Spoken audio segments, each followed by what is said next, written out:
আচ্ছা, তাহলে আজকের তোমাদের এইচএসসি ব্যাচের ক্লাসে তোমাদেরকে স্বাগতম। তো আমরা আজকে শিখবো হচ্ছে বাংলা উচ্চারণের নিয়ম। এই পড়াটা, তো এই পড়াটা আমাদের এইচএসসির জন্যই লাগবে। আর আমাদের অ্যাডমিশন, এইচএসসির পর যে অ্যাডমিশনে এটা ওভাবে লাগবে না। অ্যাডমিশনে উচ্চারণের নিয়ম থেকে আসবে না। তো আমরা আমাদের বোর্ড পরীক্ষার জন্যই এটা অনেক মনোযোগ দিয়ে পড়বো। সবাই কি বুঝতে পারলা? জি স্যার। আচ্ছা, তাহলে আমাদের আগে অ্যানালাইসিস করতে হবে এইচএসসি 26, মানে তোমাদের কোন প্রশ্নটা বেশি আসতে পারে। তো এই প্রশ্নের উত্তরে আমরা দেখলাম যে ঢাকা বোর্ডে এবার আসছে হচ্ছিল অধ্বনির উচ্চারণের নিয়ম। তো অধ্বনি থেকে প্রশ্নটা আসবে, এটা একটু ধরে নেওয়া যাচ্ছে যে আসবে না, মানে আসার সম্ভাবনাটা কম। তাহলে আমাদের জন্য ইম্পর্টেন্ট কোনটা? আমাদের জন্য ইম্পর্টেন্ট হচ্ছে এ ধ্বনির উচ্চারণের নিয়ম, এ ধ্বনি সংবৃত উচ্চারণের নিয়ম। এটা বেশি ইম্পর্টেন্ট, এটা অনেকবার আসছে পরীক্ষায়। পাশাপাশি জফলা, বফলা, মফলা, এটা আমাদের জন্য একটু বেশি ইম্পর্টেন্ট। তো আমরা আজকের ক্লাসে ওইগুলো আগে শিখবো, দেন অধ্বনির পড়ায় আমরা যাব। ঠিক আছে? তো প্রথমেই আমরা এ ধ্বনির উচ্চারণের নিয়ম এটা একটু শিখবো। তো তোমরা হাতের কাছে তোমাদেরকে শীট দেওয়া আছে, ওই শীটের লাস্টের পেজে তোমরা এ ধ্বনির উচ্চারণের নিয়মটা একটু যাও, দেখো স্ক্রিনের মধ্যে চলে আসছে।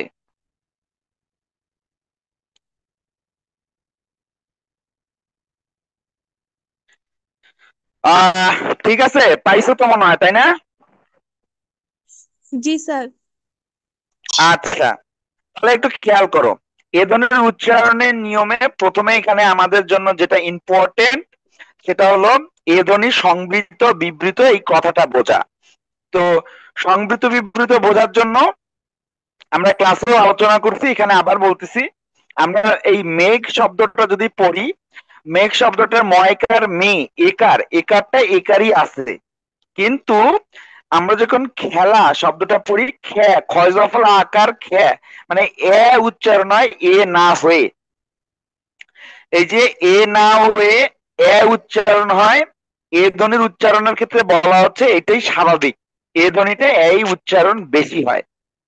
আর যখন এ ধ্বনিটা এ থাকে ওইটাকে আমরা এখানে বলতেছি যে ওইটা সংবৃত উচ্চারণ। তো তোমাদের এই প্রশ্নটা বেশি আসে যে এ ধ্বনির সংবৃত উচ্চারণের 5টি নিয়ম লেখো। তো আমরাও যথারীতি 5টা নিয়ম শিখবো, কিন্তু আমরা একটা টেকনিক নিছি। টেকনিকটা হলো আমরা শব্দের উদাহরণগুলা একটা ছন্দের মাধ্যমে মনে রাখবো। এই ছন্দের উদাহরণগুলাই একটা করে নিয়ম হবে আমাদের। তাহলে আমরা এখানে একটা ছন্দ নিচ্ছি, এই ছন্দটা একটু দেখো। এখানে লিখা আছে পথে ঘাটে দেশপ্রেম, সে যে কেহ না কেষ্ট রেণু দেখি। তাহলে এই যে ছন্দ, এখানে দুইটা করে শব্দ, পথে ঘাটে দেশপ্রেম, তারপর হচ্ছে যে সে, হ্যাঁ, এগুলাই হচ্ছে আমাদের একটা করে উদাহরণ এবং একটা করে নিয়ম। আচ্ছা, তাহলে একটু খেয়াল করো। তাহলে প্রথম নিয়মটা কি আছে, এখানে বলা আছে যে আমরা আমাদের এখানে এটা একার থাকবে, হ্যাঁ, এ হবে না, ওইটার আমরা পড়াটা পড়তেছি। তাহলে প্রথম নিয়ম আছে পদ্মের অন্তে এ সংবৃত হয়, যেমন পথে, তারপর ঘাটে, দোষে, মানে প্রথমে একারটা আছে, ওই একারটা সংবৃতই হবে। তারপর 2 নম্বর রুলটা আছে তৎসম শব্দের প্রথমে ব্যঞ্জন ধ্বনির সঙ্গে যুক্ত এ ধ্বনির উচ্চারণ সংবৃত হয়। তো তৎসম শব্দ, এই যে দেশ, প্রেম, শেষ, এগুলো হচ্ছে তৎসম শব্দ। এই তৎসম শব্দের সঙ্গে যখন একারটা যুক্ত আছে ওইটা একারই থাকবে, যেমন দেশ, প্রেম, মেঘ, এই শব্দগুলাতে। তারপর 3 নম্বরে বলা আছে যে একাক্ষর শব্দের এ সংবৃত হয়, মানে একাক্ষর মানে অক্ষর জিনিসটা কি? তোমাদের মধ্যে কেউ বলতে পারবা অক্ষর জিনিসটা কি? আসলে অক্ষর কি বোঝায় বাংলায়?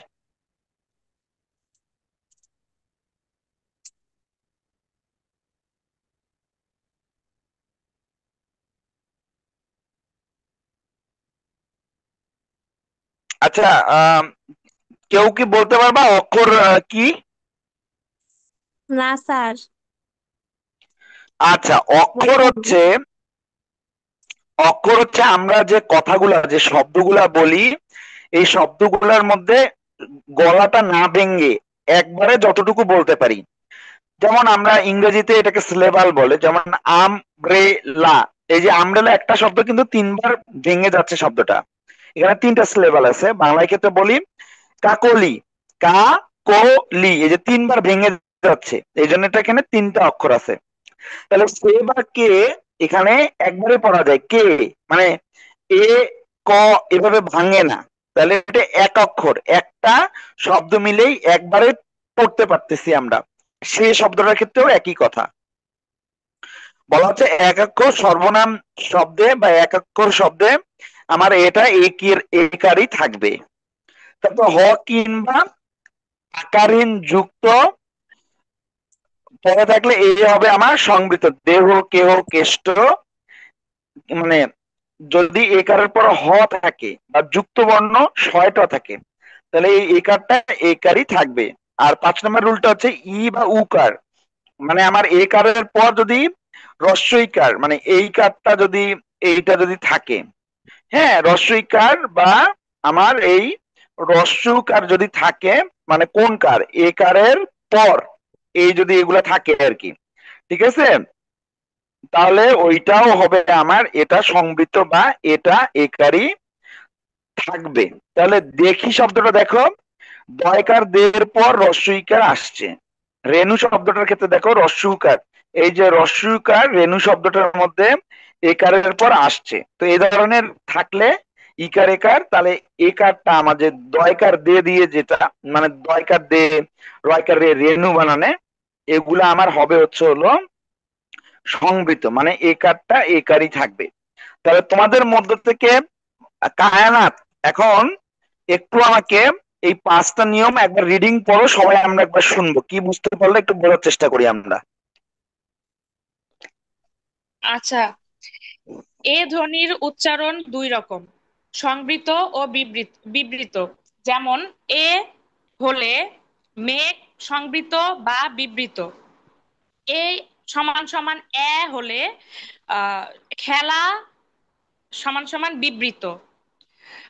প্রশ্ন, এ ধ্বনির সংবৃত্ত উচ্চারণের 5টি নিয়ম উদাহরণ সহ লিখো। ছন্দ: পথে ঘাটে দেশপ্রেম, সে যে কেহ না কেষ্ট রেণু দেখি। এক, পদের অন্তে এ সংবৃত হয়, যেমন পথে ঘাটে দোষে গুণে আসে ইত্যাদি। দুই, তৎসম শব্দের প্রথমে ব্যঞ্জন ধ্বনির সঙ্গে যুক্ত এ ধ্বনির উচ্চারণ সংবৃত হয়, যেমন এই যে খেয়াল দেশ। করো, এখন তৎসম শব্দ আমরা বলতেছি, তাহলে এইখানে দেশ প্রেম শেষ এগুলো আমাদের তৎসম শব্দ। এর সঙ্গে এই যে দয়কার দে পরে ফলাইকার শেষ বানানের তারপর সয়কার সে, এগুলো আমাদের সংবৃত শব্দ, শুরুতে এ আছে, এটা সংবৃত হচ্ছে। এখন 3 নম্বরটা বলো, 3 নম্বর থেকে বাকিগুলো বলো। তিন, একাক্ষর সর্বনাম পদের এ সংবৃত হয়, যেমন কে, সে, যে।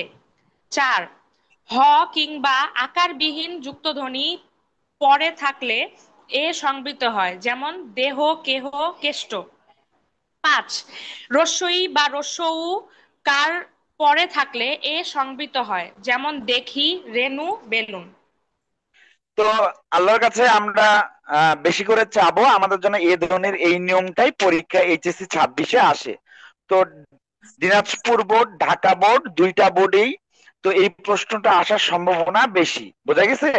তো আমাদের তো রিস্ক কমাইতে হবে পড়াশোনার, তো রিস্ক কমানোর জন্য আমরা জফলা বফলা মফলা এই তিনটাও একটু শিখবো। তো এরপরে আমাকে এইটা বুঝায় বলবে হচ্ছে জফলাগুলা ফাহিম শরিয়া তাসিক, আপনি একটু আমাদেরকে পড়াটা আমরা শেষ করার পর ওই তিনটে একটু রিডিং পড়ে সবাইকে আবার বলবেন, ঠিক আছে, বা একটা দুইটা বললে আনিশা বাকিটা বলবে আর কি, ঠিক আছে। আচ্ছা, তাহলে আমরা ওই ওই পেজে চলে যাই। তো একটু খেয়াল করো। ও আচ্ছা, আমাদের জফলাটাই সবার আগে আছে, তো আমরা জফলাটাই একটু পড়ে ফেলি। তাহলে জফলাটা কি আছে, এরকম আমরা একটা ছন্দ নিছি, খেয়াল করো এই যে ছন্দ আমরা নিছি, ব্যর্থ সন্ন্যাসী ব্যক্তি কন্যার জন্য ধন্য। তাহলে এখানে ব্যর্থ, সন্ন্যাসী, কন্যা, হ্যাঁ জন্য, ধন্য, এগুলো একটা করে নিয়ম। তো ব্যর্থ নিয়মটা কি, যদি আদ্য বর্ণে জফলা মানে প্রথম বর্ণটা, আর আমরা তো তোমাদের আমার স্টুডেন্ট, তোমরা তো জানো বয় জফলা মানে ব আছে হসন্ত নিচে, তারপর আমার এই জ ফলাটা আছে, হ্যাঁ, এই জ ফলাটা বয়ের পরে আছে। তো এই জন্য এটাকে বলা হচ্ছে আদ্য বর্ণে জফলা। তো এই আদ্য বর্ণে আমার জফলা যদি থাকে তাহলে বর্ণটির উচ্চারণ আকারান্ত মানে আয়ের মতো হবে। তো আমাদের লিখার সময় ব্যর্থ লিখছি, কিন্তু আদ্য বর্ণে জফলা থাকার কারণে বয় জফলা আকার দিয়ে লিখতে হবে। তো বয় জফলা আকার মানে এই যে এখানে শুধু ছিল জফলা, নিয়ম বলতেছে এখানে একটা আকার দিতে হবে। এই যে আকার, আকার দিলে বা এখানে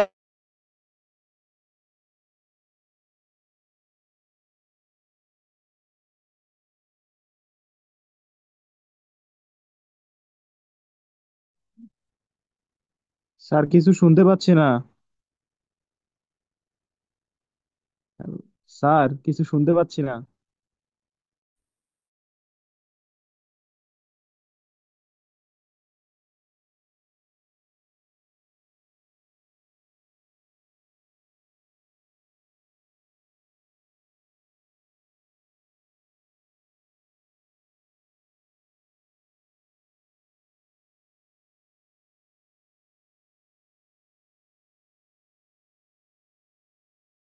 আমরা বলতেছি যে ব্যর্থ সন্ন্যাসী ব্যক্তি কন্যার জন্য ধন্য। ব্যর্থ রুলটা হচ্ছে আমরা বটা লিখি হচ্ছে হলো এভাবে, হ্যাঁ, আমরা বটা লিখি এই, এই যে ব্যর্থ মানে এটা লিখি, কিন্তু আমরা পড়ার সময় আকার দিয়ে পড়ি, এটাই হচ্ছে নিয়মটা।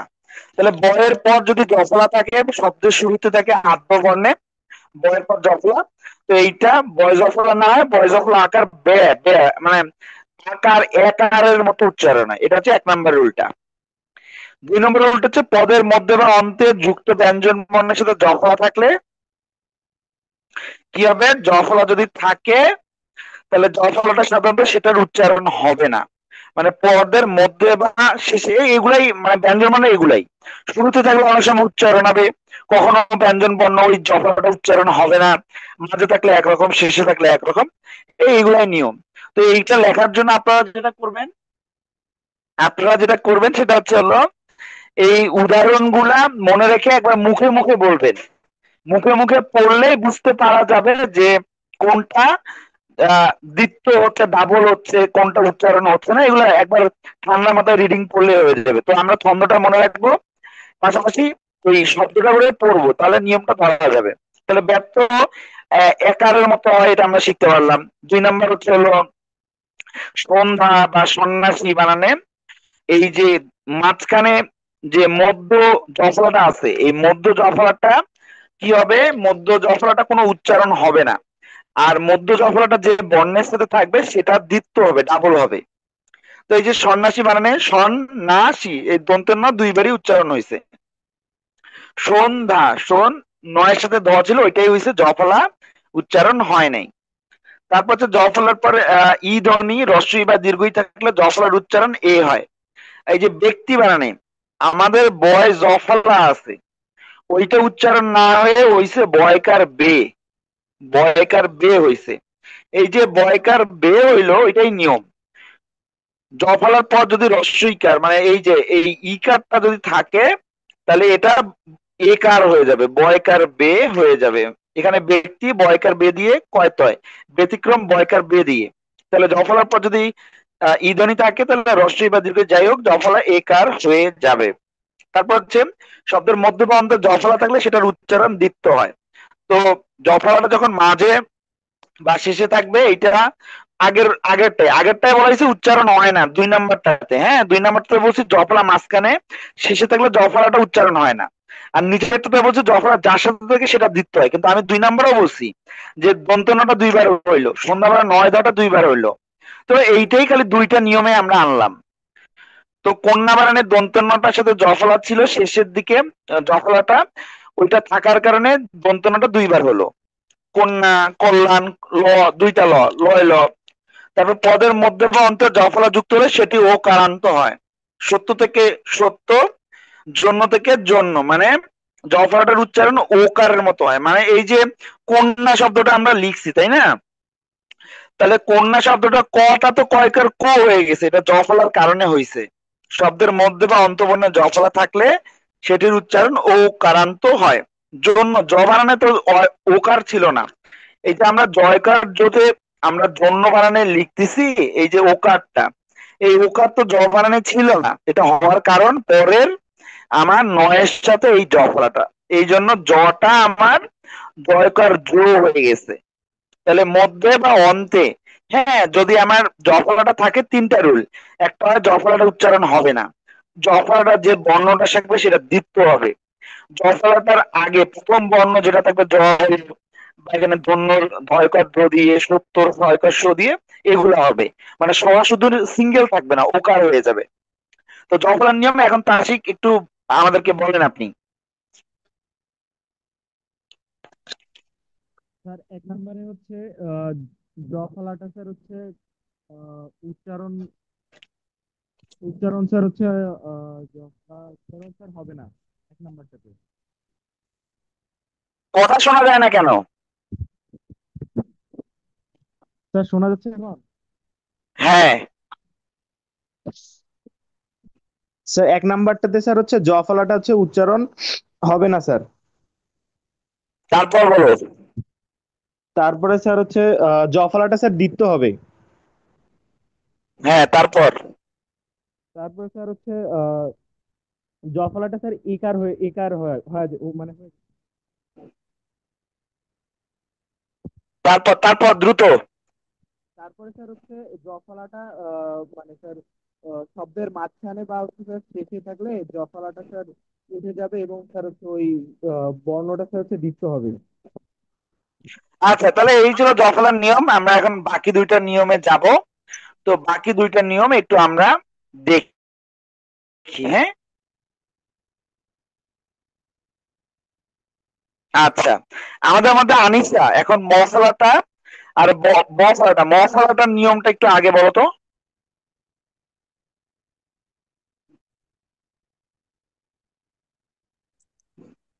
স্যার মফলার মানে কথাগুলো আমাকে বলবেন? নিয়মগুলো রিডিং পড়ো, নিয়মগুলো রিডিং পড়ো আগে, ছন্দটা বলে কায়নাত যেভাবে পড়ছো ওভাবে রিডিং পড়ো। আচ্ছা স্যার। আম পদ্মপাড়ের শ্মশানে, আম এটা উচ্চারণ কি? কুষ্মান্ডু কুষ্মাণ্ডে কুষ্মান্ডু যক্ষ- হ্যাঁ, কুষ্মাণ্ড যক্ষা যক্ষা জন্মে। হ্যাঁ, আমাদের মশলা যেটা বলা হচ্ছে, এই মশলাটা বর্ণের সাথে লিখলে এভাবে হয়, এই যে এইটা, মানে ম তো এরকম, কিন্তু এইটা হবে এরকম। তো এই মশলাটা যুক্ত থাকবে কোন সময় বর্ণের শুরুতে, মাঝে, শেষে। তো আমরা এইটাই নিয়মগুলো শিখবো। আমরা ছন্দটা শিখলাম, এখন আমরা নিয়মগুলো শিখবো। এখন 1 থেকে 5 নম্বর নিয়মগুলো বলো। আচ্ছা। পদের মধ্যে বা শেষে মফলা যুক্ত বর্ণের দ্বিত্ব উচ্চারণ হয়, যেমন পদ্ম। আবার পদের প্রথম ব্যঞ্জন বর্ণে মফলা সংযুক্ত হলে সাধারণত সেটির কোনো উচ্চারণ হয় না, মানে এখানে শ্মশান। তাহলে একটু তারপরে খেয়াল করো, প্রথমটাতে বলা হচ্ছে সব পদের শেষের দিকে যদি, মানে এই যে পয়ের সাথে তো আমার মটা নাই, আছে কার সাথে, শেষে দয়ের সাথে এই মটা আছে।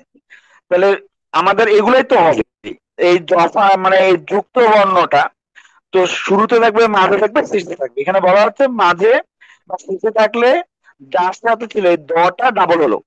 2 নম্বর রুলটা যেটা বলতেছে, 2 নম্বর রুলটা বলতেছে যে প্রথমে যদি থাকে তাহলে প্রথমের এই যে ছয়ের সাথে যে মটা, এই ছয়ের সাথে মটা মটা উচ্চারণ হবে না, ওখানে কি হবে এই যে ছটাই 2 বার হবে। তো এইটা আমরা বুঝলাম। এখন 3 নম্বর, 4 নম্বর, 5 নম্বরটা বলো। আচ্ছা স্যার, এখানে মফলা যুক্ত কিছু সংস্কৃত শব্দে ম এর উচ্চারণ হয়। আবার যুক্ত বর্ণের সঙ্গে সংযুক্ত মফলার উদাহরণটা বলো, কোনো 3 নম্বরের হয় না। উদাহরণটা বলো, 3 নম্বরের উদাহরণটা বলো। এখানে কুষ্মাণ্ড, যেমন উদাহরণ হচ্ছে কুষ্মাণ্ড। এখন এই কুষ্মান্ডু তারপরে বানানটা একটু খেয়াল করো, এখানে কয়স্কার কু, তারপর হচ্ছে আহ এই যে পেটকাটা মূর্ধন্য ষ, এর সাথে ময়কার মা, তারপর হচ্ছে নয়, ড, এইটা হচ্ছে কুষ্মাণ্ড বানানটা, সবাই তোমাদের শীটের মধ্যে ঠিক করে নাও। তো এই কুষ্মাণ্ড জি বানানটা স্যার। সংস্কৃত শব্দ, অনেক পুরানা শব্দ। এর সাথে যে মটা আছে, এই মটা কি হবে, মটার উচ্চারণ হবে, মটা বেনি হয়ে যাবে না। এই জন্য কোষ্ঠের কু তালবস্য, তারপর ময়কার মা, ন ডয়কার ড, কুষ্মাণ্ড এভাবে আছে, মানে ম মাঝখানে থাকলে উচ্চারণ হচ্ছে। কিন্তু আমরা প্রথম রুলে দেখছি যে এটা ডাবল হয়। হ্যাঁ, মটা আমরা এখানে, এখানে হচ্ছে হলো মটা উঠে গিয়ে তালবস্যটা দুইবার হইতো, তাহলে একবার হবে একবার হবে না, এভাবেই নিয়মগুলো আসলে হয়। তারপর 4 নম্বর 5 নম্বরটা বলো।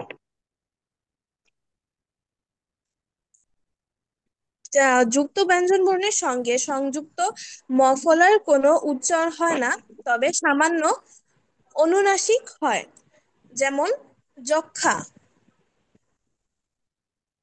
আচ্ছা, তারপরে এখানে বলা আছে পদের যুক্ত ব্যঞ্জন বর্ণের সাথে যদি সংযুক্ত মফলা উচ্চারণ হয় না, মানে আমাদের এই যে যক্ষা বানান, যক্ষার এই যে যুক্ত খ, এটা তো একটা যুক্ত বর্ণ, ক আর স আছে, এইটার সাথে আবার যদি ম যুক্ত হয়, তাহলে এই মটার উচ্চারণ হবে না, একটা কি হবে, চন্দ্রবিন্দু আসবে, এটা বলা হচ্ছে। তারপর 5 নম্বরটা বলো।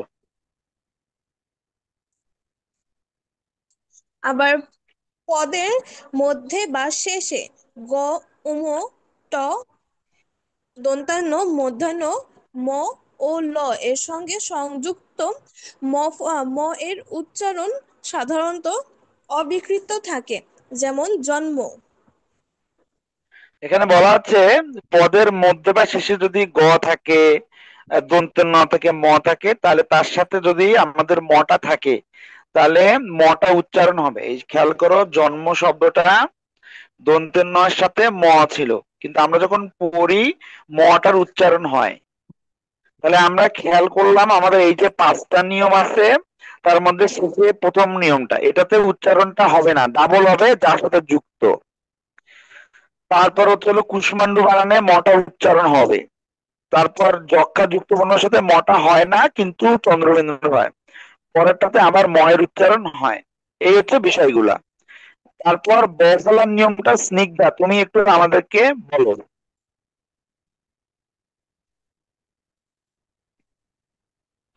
স্যার কোনটা বলবো? বফলার নিয়মটা বলো।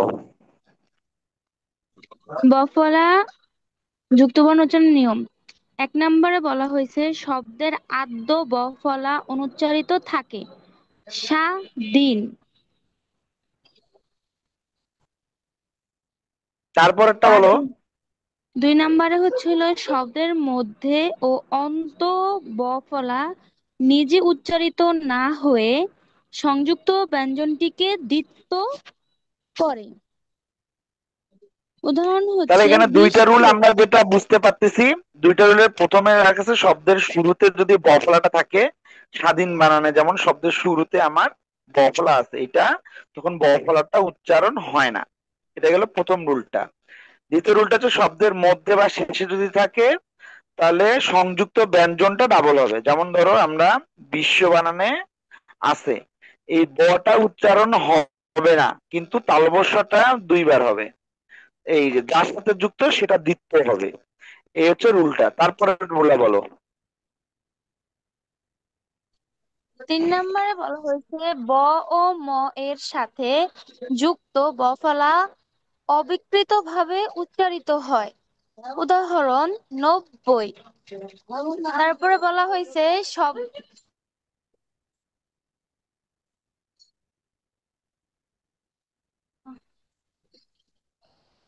বলা তারপর বলা হয়েছে শব্দের সাথে